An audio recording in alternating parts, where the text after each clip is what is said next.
Assalamu alaikum wa rahmatullahi wa barakatuhu. So welcome back, and we are at our grammar session. So I'll just share my screen and we'll start the grammar session. Okay. Right. So Bismillah, alhamdulillah, wassalatu wassalamu ala rasulillah, rabbi shrah li sadri wa yassir li amri wahlul 'uqdatam min lisani yafqahu qawli. Assalamu alaikum wa rahmatullahi wa barakatuh. So we are on page number 12, pointer number C. These two patterns we have not done till now. We have done pattern nasara, we have done pattern daraba, we have done pattern sami'a, and we have done the pattern of what it means, nasara. So fataha, nasara, daraba, sami'a is what we have done. Today we are going to be doing karuma and hasiba, of which karuma is more commonly come, hasiba is come very rarely. So in this particular level we have done the feminine pronouns ha, hunna. We have done the verbal table for the feminine gender as well. So fa'alat and fa'altunna and all that. Then we had did the verbal table for the dual forms also, fa'ala, fa'ala, and yaf'alu, yaf'alani, and we did the passive voice, which we had 3 words from the passive voice today, right? So whenever any word is coming in which the grammar has been already done, we should try and see that we are able to recognize these words and recognize these forms, right? So we have been going stepwise, and alhamdulillah, we have covered a lot. So this particular thing is going to be simple today, not too much complicated. We have done the bab fataha, fa'ala is on that part we saw today. Then we did nasara, which has fatha in the past tense and present tense has a dhamma, yansuru. Then we did daraba, yadribu. We did sami'a, yasma'u. Okay, so and the order of that is accordingly. So fataha, yaftahu, iftah, nasara, yansuru, unsur, daraba, yadribu, idrib, sami'a, yasma'u, isma. So today what we are going to do is learn karuma, where the past tense also has a dhamma and the present tense also has a dhamma, right? So in bab nasara we had a fatha in the past tense and a dhamma in the present tense, that is pesh in the present tense. Here we have dhamma on both karuma and it should be yakrumu, not yukramu. Yukramu is wrong. Karuma, yakrumu, and we have ukrum. Okay, so this is what we're going to learn. Hasiba, yahsibu, ihsab. This is the other, of which hasiba is only used. So here both are having kasra. Hasiba, yahsibu, both have a kasra, and ihsib. Okay, so that is the other format. So however, karuma is more common, therefore we'll study this pattern only. Okay, so karuma, and the plural is going to be the same format it will follow. He became generous, karuma. Karuma, karumu, they became generous. Karumta, you became generous. Karumtum, you all became generous. Karumtu, I became generous. Karumna, we became generous. And karumat, she became generous, right? So the pattern is going to be the same, only the ain kalima has a dhamma, that is the only difference. So it is very easy, no difficulty at all. So karima, karuma, karuma, karumu, karumta, karumtum, karumtu, karumna, and karumat. Okay, so these are the past tense for karuma. So as I said there, I think there was a mistake. They had put a dhamma on the ya, so it is not yukrumu, it is yakrimu. Yakrimu. Karuma, yakrumu. So yakrumu, yakrumuna.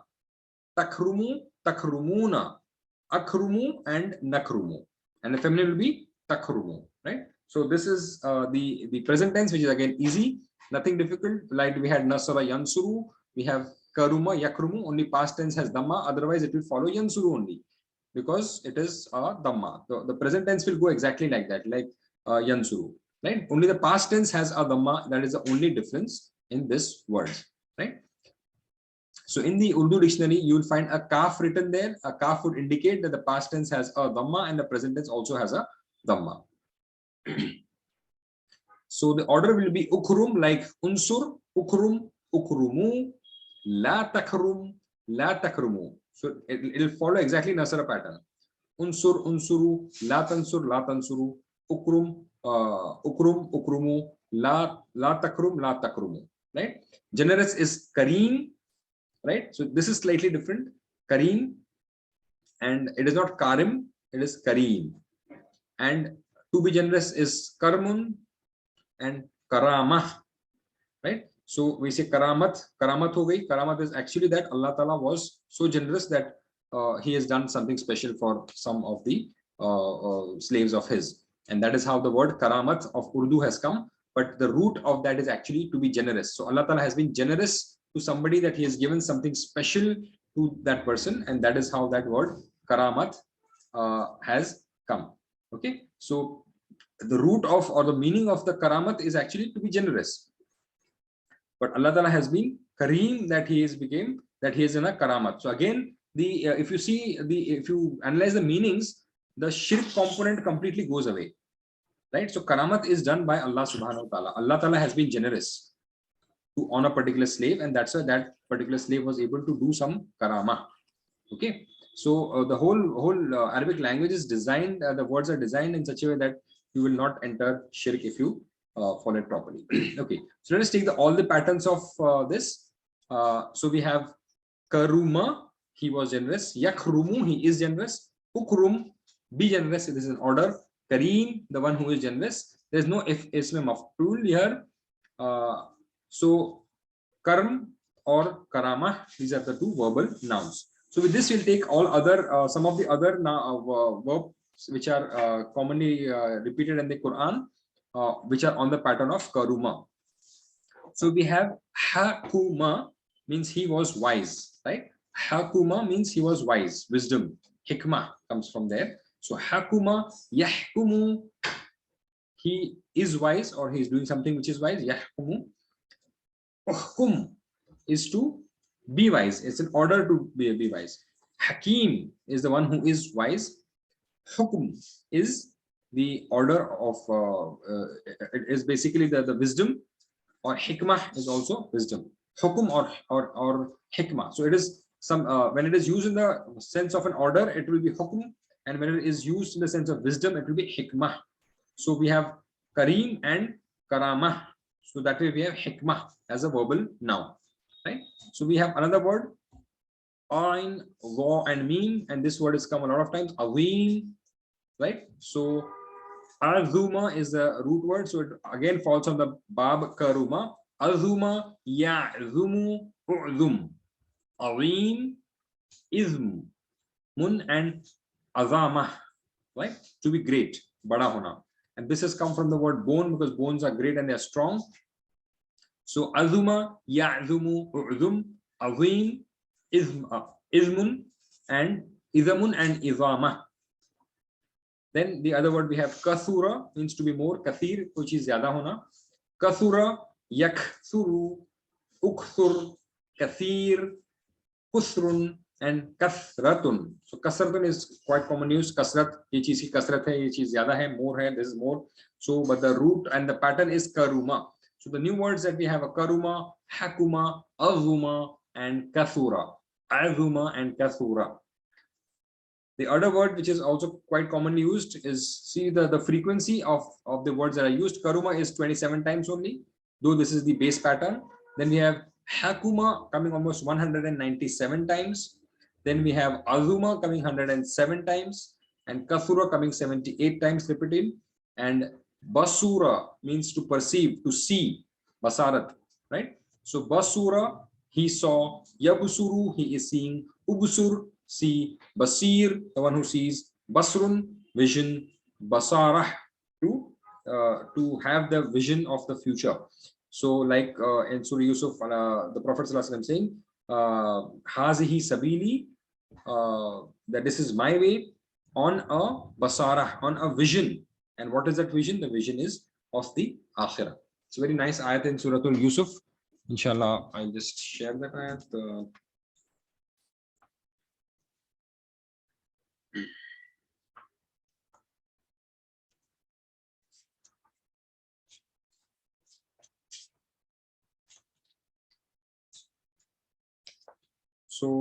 the Prophet ﷺ is asked to say, Kul hazihi sabili ad'u ila Allah, that I call towards Allah, ala basiratin, on a vision, ana wa manittaba'ani, me and the people who follow me. Right? So these are the words of the Prophet, and Allah Ta'ala is telling the prophets to say these words, that I am on a vision, on a pathway, or for a vision. I have some vision, and the vision for us is akhirah.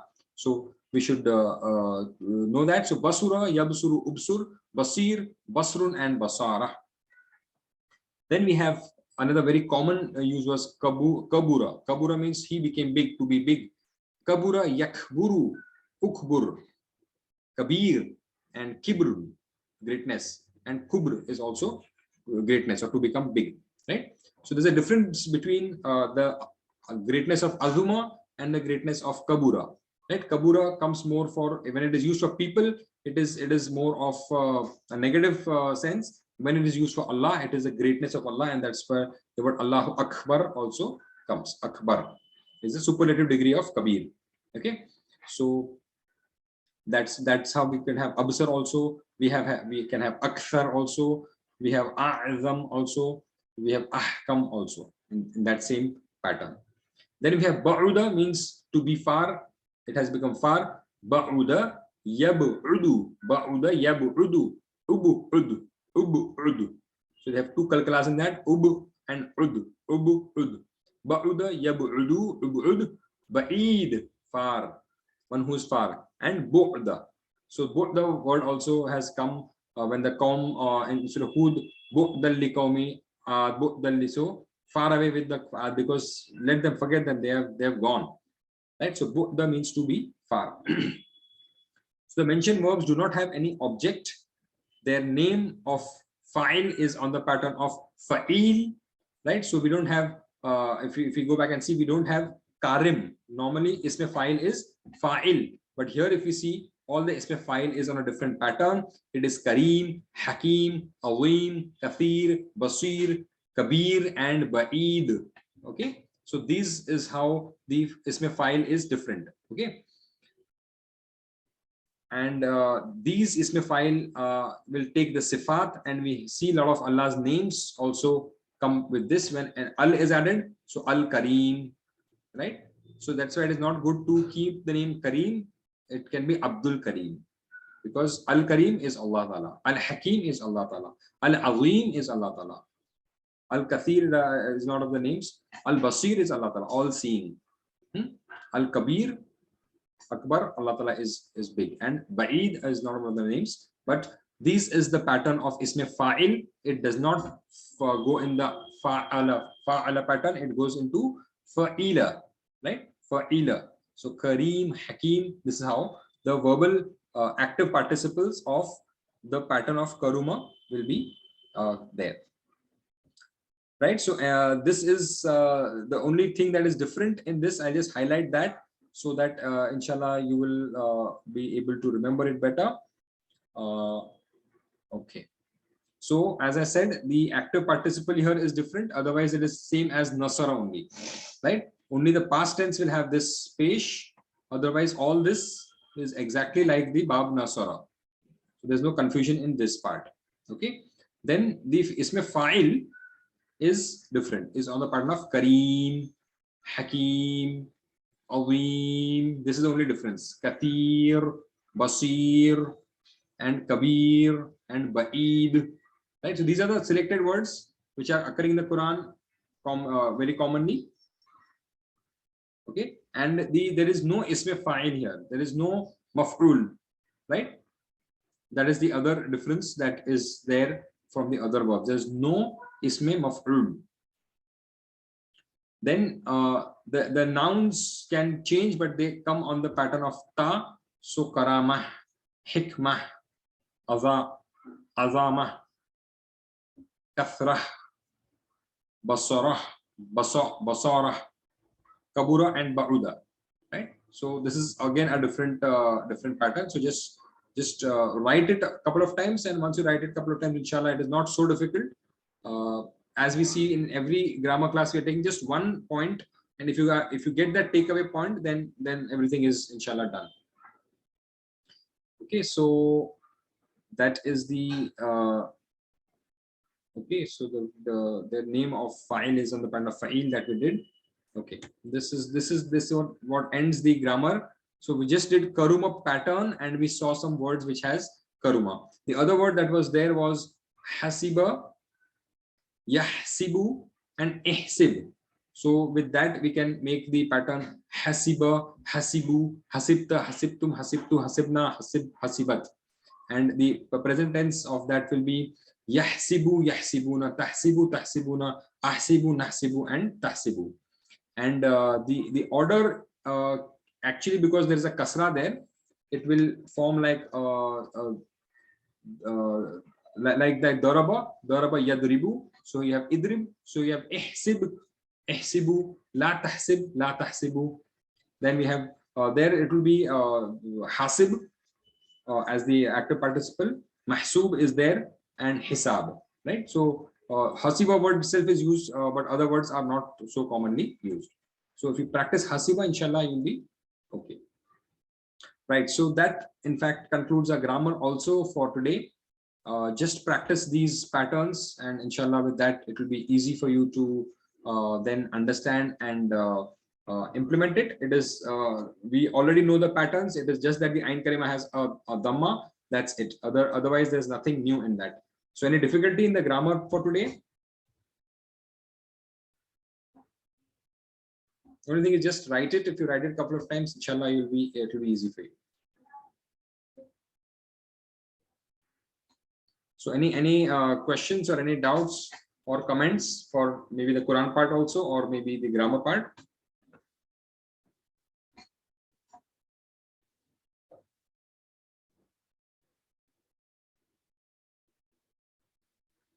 No questions?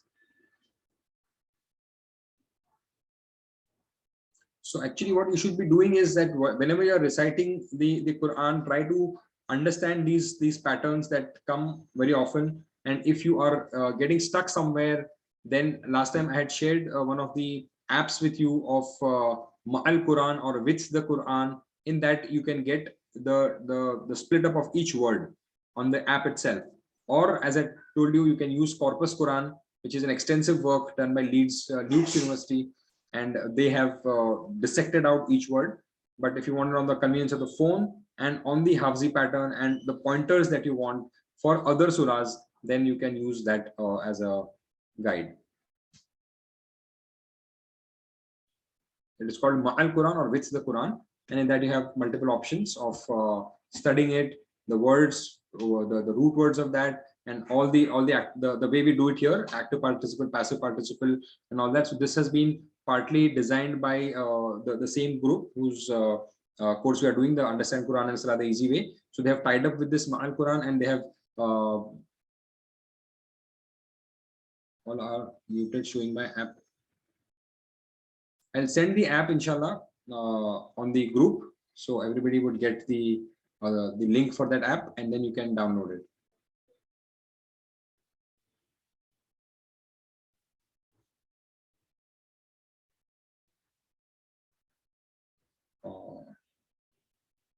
So you can unmute and then speak. You can unmute yourself and then speak. Okay, I'll unmute.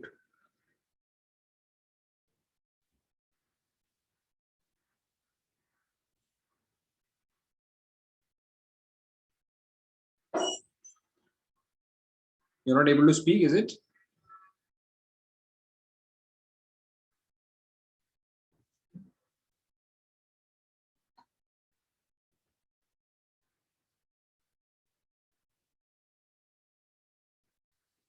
I can't hear anybody. Unmute nahi ho raha hai. I'll try and see if I can unmute from here. No, I'm not. I've just put ask unmute.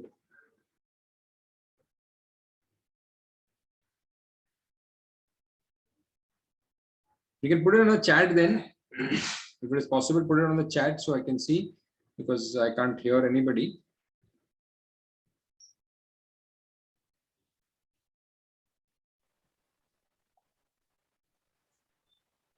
Assalamualaikum. Yeah, I can hear you. No, yeah, that's the reason. I just wanted to check if Yeah, I yeah. can do it. No, that's what, because you can mute yourself anytime, there's not a problem. Khalsa, you can put it on the chat if you want to have some questions or comments. Assalamu alaikum. Wa alaikum assalam wa rahmatullahi wa barakatuh. يخفف. Just explain that. Right. So the word that we have is yukhaffafu according to the allama pattern. It will go into passive. So we have allama, present tense is yu'allimu, right? So yu'allimu is active participle present tense, right? So means he lightened. The meaning of khaffafa is he lightened for somebody else. Lighten means to reduce, na? To reduce the weight, Yes. to reduce the burden. Because I was in confusion. To light means to something make bright or something. No. Lighten means to, sorry. Okay. Lighten because means of this to make it more light, the translation. weight, to make the burden lesser. Simply put it, to make the burden lesser, right? So khaffafa would mean he made the weight lesser, or to put it simply, reduce the burden. Okay, reduce the burdens. That will make it easy. So he reduced the burden, and the active, the present tense will be he is reducing the burden, and here it is yukhaffafu. It is the passive form. His burden was reduced. But Allah Ta'ala is using the word la. His burden will not be reduced because it is being used in the present tense and it is being used in the passive voice. Right? So you understand the concept of passive voice and active voice there? Yeah. So the word should have been yukhaffifu according to the pattern of yu'allimu, but yu'allamu, yukhaffafu has been used. So yukhaffafu would mean that it is will not be reduced burden. Their burden will not be reduced. Right? So the action is being done on them, but Allah Ta'ala is saying this action will not be done on them. What action will be done? Yuraddu, they will be sent back. That also word is passive voice, yuraddu. And yunsaru is also passive voice. They will not be helped. Walahum yunsarun. Right? So according to the Bab Nasara, it will be Nasara yansuru, la yunsaru, la yunsiru. Right? But here it is la yunsaru. And it is not the fourth form. It is the passive voice of Nasara in the present tense. Right? Yeah. Okay. Taqfif, as you have put it, is the active participle or the verbal noun of that, but here this is used in the passive voice. Taqfif is, Ulaika alladhina ishtaru, similar ayat has come in earlier also. yeah, Ulaika alladhina ishtaru dalalata bil huda. correct. Correct. Yeah, that is a repetition. But there we at that time we had not done the forms, so we didn't go into the details of ishtara and ifta'ala pattern. But now, since we have done those, we are now able to understand how the ishtara has come from sharaya. Sharaya means to sell, shara means to sell, and sharau. So like it comes was sharau bi bakhsin darahim ma'duda. When Yusuf alayhi salam was sold for a very less price. Was sharau bihi darahim, that he was sold for a very less amount. So there the word sharau has come in the first form, and here we have ishtarau in the eighth form. So only these two forms have been used for this particular verb.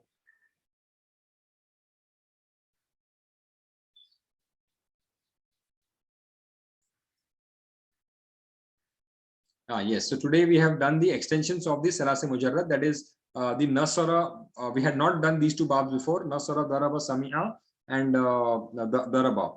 So today we did Karuma and Hasuba, and we saw more words of Karuma because the bab Hasiba has come very less times. That's why we did only Karuma. If we cover that, then most of it is covered.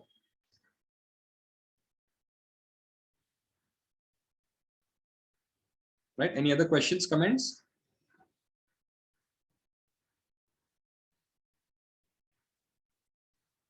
Okay. So inshallah, with this we conclude. Subhanallahi wa bihamdihi, subhanakallahumma wa bihamdika, ashhadu an la ilaha illa anta, astaghfiruka wa atubu ilayk. Assalamu alaikum wa rahmatullahi wa barakatuhu. Wa alaikum assalam wa rahmatullahi.